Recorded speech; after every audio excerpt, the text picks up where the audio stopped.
Hi, I'm Michelle Blue. I'm a millennial entrepreneur and started a business just 2 weeks after I graduated college. It's my life and I don't even know. Okay, each week I'm interviewing an entrepreneur, getting a real look at their stories, the lessons, the sacrifices along their journey. And leadership is hard, and you have to live at home, and entrepreneurship is not easy. Truly walk by faith and not by sight, and your life being a direct reflection of that belief system. So, for the fellow entrepreneur, hopeful entrepreneur, or whatever path you decided to take in life, just know that the beauty lies within the journey. Watching? The journey. The journey. All right, I'm going to be watching. All right. And I can't even remember. Our meeting was so random and bizarre, Gamal, because I was on Founder. I follow their page and get emails and stuff, and they were like, "Oh, this social media, grow your e-commerce business, you get these crazy results." And so I'm on there and I'm like, "Sasha, we should do this. We obviously need to grow Benet." And so we're scrolling and it's oh, this guy, Gamal, Fresh Heritage, blah, blah, blah, he's growing his business is making $60,000 a month, right? And I was like, who is that? Turns out that we know each other. Turns out, I was like, okay, well, if Gamal did this, then I need to do this for my business. So I hit you up on Instagram, not even realizing that we already knew each other. Not even realizing that, I guess we met in Atlanta. I already had your number and everything. I know. I remember you hit me up. I'm like, wait, your number's in here. I was like, yeah, here's my number. Give me a call. I'm like, wait, my caller ID has you locked in. This is odd. That's crazy. You're like, who is Michelle Blue? But no, it's been so perfect. And I had your whole government Michelle Blue too. Well, it comes it's a pair. You have to do both. It's not just Michelle. It is Michelle Blue. Yeah. Yeah, I like that. But you've been able to grow Fresh Heritage. I categorize you as a serial entrepreneur. You have multiple businesses. But Fresh Heritage in particular, give me the story. What is it? How are you doing this? Great question. So I have a beard, obviously. You have a beard. And how long have you been growing this beard? So I started growing this beard the day I left corporate America. So that was your that was my thing. I'm out type I'm of out. situation. Yeah, because I was super professional in corporate, and I sold in my job in corporate. I was in sales, so I sold to C-level execs at large companies and all that stuff. So super corporate, clean face.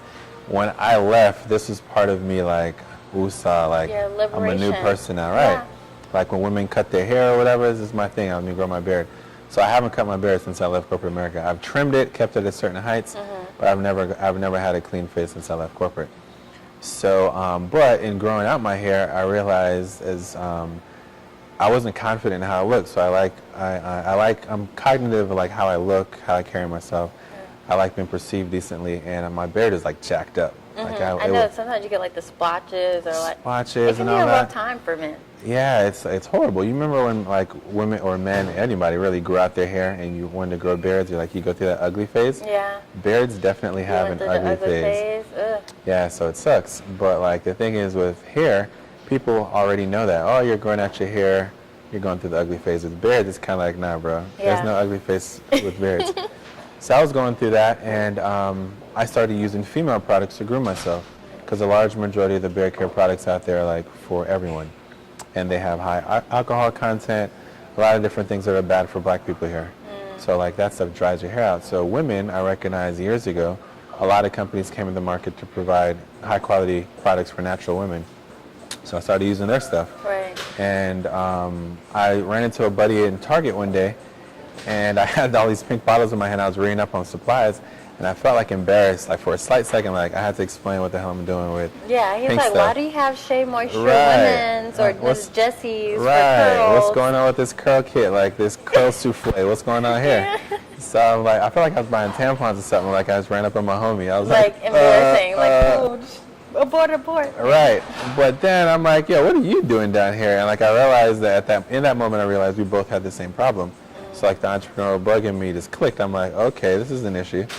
And I started doing some discovery, and I interviewed, over the course of the launch, I interviewed about 300 men, either in person or online. And I realized that a large majority of them were using female products to groom themselves.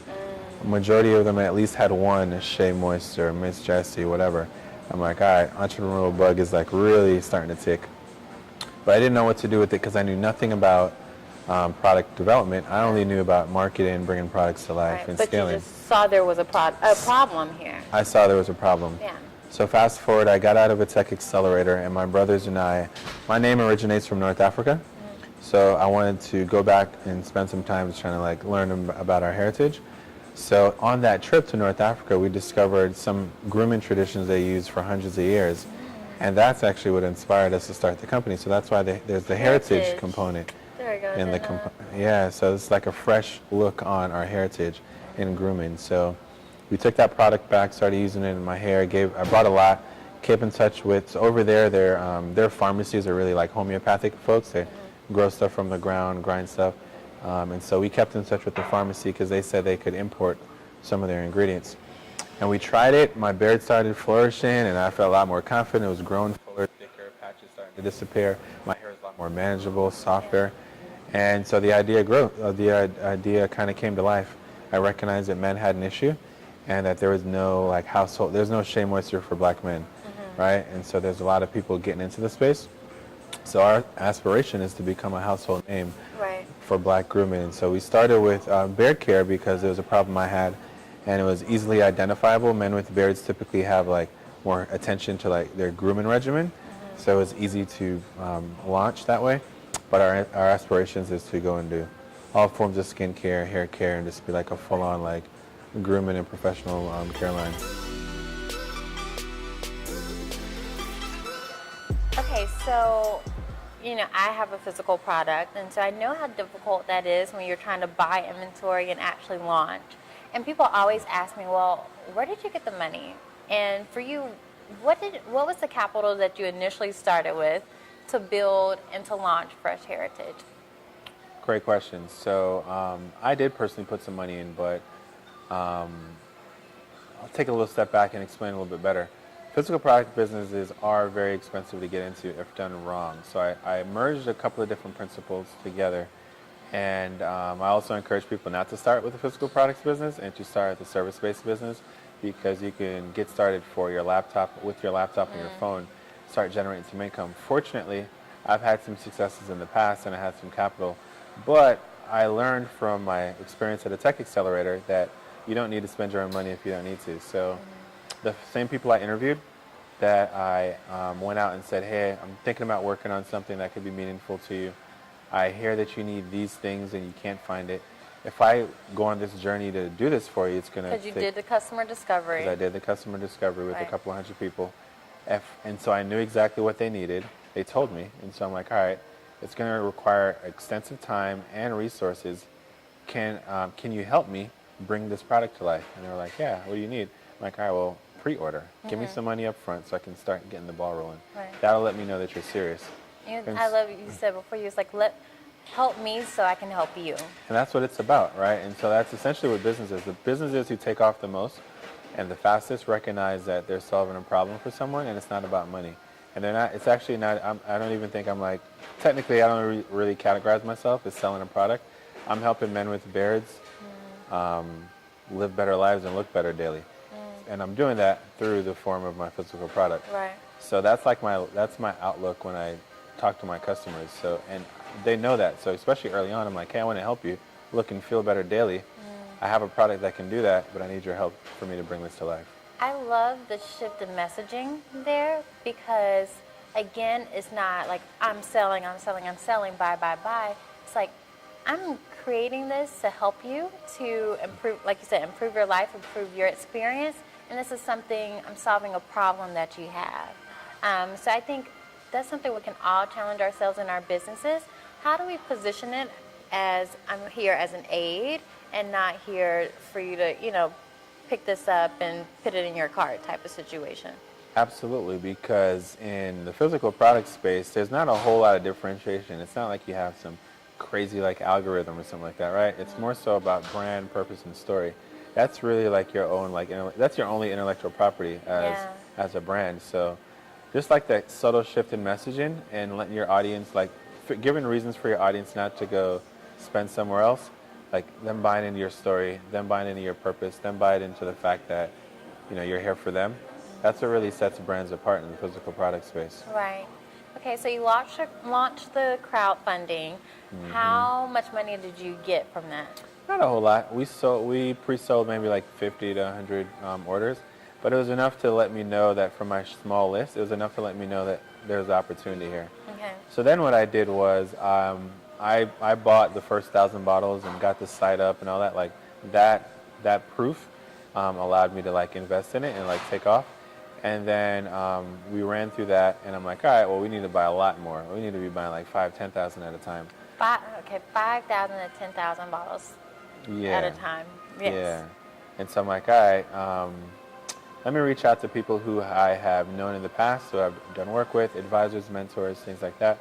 And I positioned it to them. I was like, hey, you know, for people who are trying to raise money, I find that people at this early stage where they're struggling to raise money, it's not really because you don't know the right people or anything like that. It's really because you hadn't settled on a problem yet and positioned it in a way that people need to give you money. So instead of coming to someone and saying, hey, I got this idea, I want to launch it, I came to them and say, hey, I got demand. Hey, here are these pre-orders. Right. Or at the later time, I said, hey, we sold out, and I need money to buy bigger inventory. So the conversation of them giving, and they only gave me about $40,000. It wasn't a lot to get started, but the conversation was different. It wasn't like, hey, let me get some money to like go on this whim. It was more like, it was proof, but it's positioned and proof in a way. Yeah. So it was like, hey, here's the orders, here's the pre-orders. I just need your money to like give them the product. Right. And so we took off after that. So I think the common thing is friends, families, and fools. Friends, families, and fools. So you hit that. You hit all of that. I Just mean, we won't fools say and- fools. Just fools. No, I'm just joking. But just the fools were able to buy in. But it was a great buy-in for them. It definitely proved successful and worthwhile. We've been off to a good start. Yeah, so now you've had Fresh Heritage for how long? It hasn't been in business crazy long. About 15 months. 15 months, so less than 2 years. But like I said, I reached out because I saw your feature on Founder, and it was like you grew your business within 6 months to $60,000 in revenue. That's very impressive. I appreciate that. There's a lot of people who have been in business for a lot longer who haven't amassed that much success. What do you think are some key, kind of like transferable marketing tools and strategies that you use in Fresh Heritage that people could use in growing their businesses? Cool. So the founder piece is instrumental. So I actually am a big believer in speeding up my learning curve. And I was honest, I told you that I knew nothing about product discovery and like physical products. I just knew how to market and sell. Yeah. So the founder course, I love their community. You know, like they're a great community. I happen to have been fortunate to go over to Australia and meet them this year. But, Wait, hold on. You were on what island? yeah, one of them little islands over there, you know what I'm saying? One of them Real little islands. low-key? One little low-key islands. Like exclusive? You know what I'm saying? Like One of them- invite-only one of them- island? It was dope, though. It was 3 of us from around the world. We flew in. We got some time to spend with them for about a week, half a week. And we just, like, a really cool mastermind that really unlocked a lot of opportunities. And we met with people who did $1 million in a day in e-commerce. There was a 17-year-old kid that did $8 million last year while in high school. I mean, it was just, like, insane. My heart. Yeah, it was insane. So I got exposed to a lot, but I recognize I always am invested in like coaching, courses, conferences, etc. And I took that course to learn about like the how to differentiate my product in the physical product space, how to launch, setting up Shopify, all the apps needed. It's kind of that space, like the operations and kind of like the daily stuff. And they're really big on influencer marketing. So I took that concept, applied my background and experience in paid social media and like scaling, and we took off. So like we actually did 60K in the first 90 days, and then we did 60K that month. So like within that 30, like in 90 days after launch, and within those 30 days we did 60K. And so we just kind of took off. And a large part of that was because of my experience with Founder, and then me being able to take other life Coupling that. experiences Right. and add in that paid media to it. So the one video we launched, which we just launched with our phone, nothing super fancy, very low key, low budget. We got over 10 million views with that now. And on our social media profiles in the past 15 months, we've gotten about 80,000 followers across Facebook and Instagram, about 25,000 emails, about 500 like positive reviews, and it's been taking off. It's been a blessing. We've got one guy who's bought from us 12 times in the past 15 months. Wow. So like, how much beer oil does he need? I know, right? How much beer does he have by now? But I think that's really important that you even mentioned the video that you did on your cell phone. It's because a lot of times, especially when you're about to start or haven't started your business yet, you're wanting everything to be so perfect. You're like, oh, but I need a studio, I need a set, I need great lighting, like, you know, and that stunts us from moving forward in the process. And it doesn't always have to be that, you know, it can really be from your cell phone, selfie, like say your script, whatever you have to do, showcase your product, and then put some of the marketing dollars behind it from like paid Facebook, paid Instagram ads, and launch from there. And that can be done in a matter of hours, right? So I think that's really great to really break it down for people that it's doable.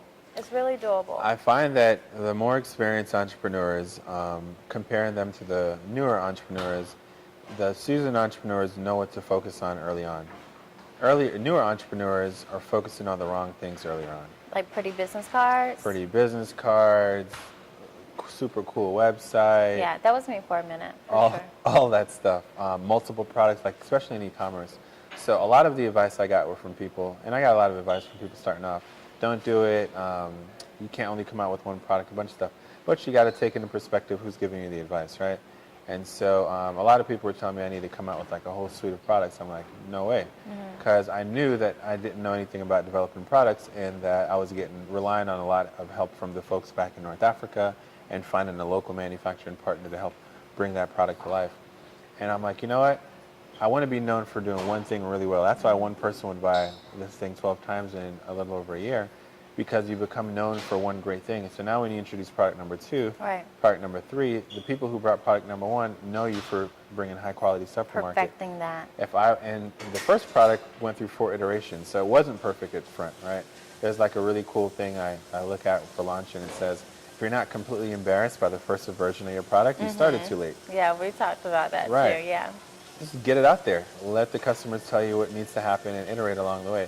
Now when I come out with new products, people who bought the first one know that my brand comes out with quality. If I came out with 3 products, maybe 1 would have been good, 2 would have been crappy. Right. The next time I bring out 4 and 5, they may not have that confidence that it's going to be a good product or the bad product. Right. It's diluting the brand. It But is. it also dilutes your money, right? True, I'm wasting money. You're wasting money, and Wasting if you're advertising, an I'm entrepreneur, splitting advertising across 5 Yeah. products, development across 5 products. What was it? Because you started Fresh Heritage, and then you actually didn't quit your job until like, what, months later? What was it? What was that like in between stage? What kept you from taking that leap? That was a great question, and that is. So that's a deep one. So I think I just thought about this, and I think that's what led me to social media MBA, because I realized at the time that I thought I did on the outside. I was like 20-something, 6-figure job. I started this side business that made 107K my first 90 days. Like, things were doing well. But realistically, I wasn't confident in myself. I didn't have the confidence internally. And that's what kept me there. Yeah. Because I never really fully believed in my potential. Even though on the outside it may have looked like I did, I really didn't. And so I didn't realize that until after the fact, because I launched my business. I got into social media marketing in September 2013. By the end of the year, I made 6 figures. By next March. By next April, I made 6 figures a month, and I still didn't leave my job. So it wasn't like I prayed about it. I did that month, and I prayed about it. I'm like, God, you know, what do you think? What do you think I should do in this situation? I think I have an opportunity to really take off, but it's not stable, right? And so I came from like a Caribbean family where you got to be like nurse, doctor, big job or something. And so I don't think I had the courage to like show up to people, not put on a suit and tie every day, and just say, you know, be in shorts and be like, what do you do? I work from home. Like one part of me didn't have the confidence to be able to say that and like feel good about it. So I prayed about it, and within 30 days, God got me fired from my job. I was a rock star, and I prayed about it, and I said, God showed me a sign, and he took my job from me. Wow. Burn the plows, is what I say. So I applied for that job in 2011, so I haven't updated my resume since 2011 or 2011. And so I think now, in retrospect, all of the things that happened to me along the way really worked on me building confidence in myself.